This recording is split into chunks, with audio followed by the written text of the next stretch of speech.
साथियों, आपको पता है कि पिछले 7 महीने से ज़्यादा से आंदोलन चल रहा है। हम दिल्ली के बॉर्डर पर बैठे हुए हैं। 550 किसानों की अब तक शहीदियाँ हो चुकी हैं।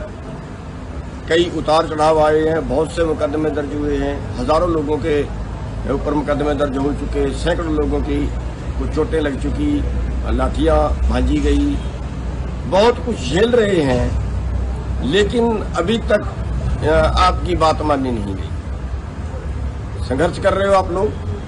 और अब जो है, जो अगला प्लान जो हम लेके चल रहे हैं वो है मिशन उत्तर प्रदेश। मिशन उत्तर प्रदेश क्या है, थोड़ा समझा देना चाहते हैं।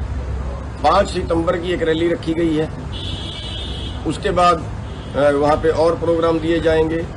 उसके बाद फरवरी में वहाँ पे चुनाव आएगा, चुनाव में हम बीजेपी को हराएंगे।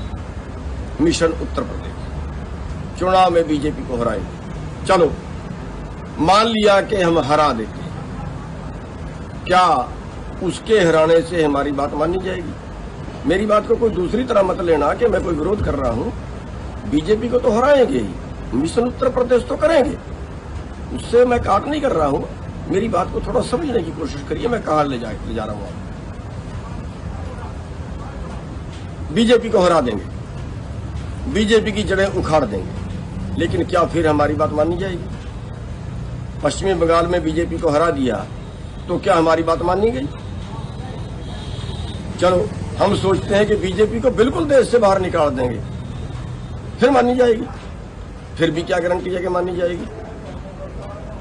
क्या हम ये सोच सकते हैं कि जिस दिन का बीजेपी आई है उसी दिन से किसान गरीब है, या उसी दिन से गरीब और गरीब होता जा रहा है, अमीर और अमीर होता जा रहा है?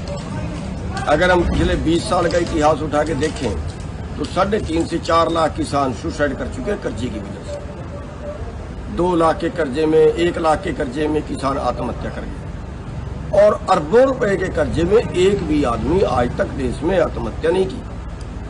तो क्या व्यवस्था तो पहले भी खराब थी? किसान के लिए तो पहले भी खराब थी, किसान के लिए तो अब भी खराब है। बस इन्होंने और ज्यादा स्पीड पकड़ ली, इन्होंने बड़ा गेयर लगा दिया, ये जल्दी जल्दी के चक्कर में पड़ गए।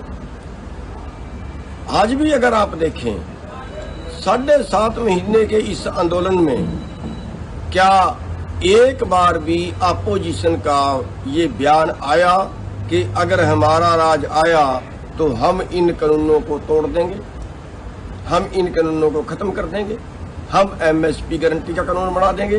क्या किसी का बयान आया? फिर बीजेपी हरा भी दी तो आपकी बात मानी जाएगी, इस बात की क्या गारंटी है?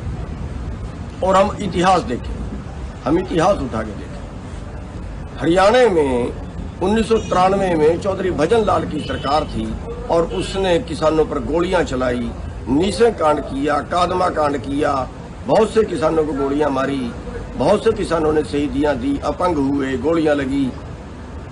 और हमने सोचा कि जो भजन लाल है उसकी हम हरियाणा से जड़ें उखाड़ दें, और उखाड़ दें। आज तक भजन लाल का राज दोबारा नहीं है, लेकिन भजन लाल का जाने के बाद किसका आया? बंसी लाल का आया। काम तो उन्होंने भी कुछ नहीं किया किसानों के लिए, बात उन्होंने भी नहीं मानी, और आखिरकार उनके साथ भी टकराव हुआ और मंडियाली के अंदर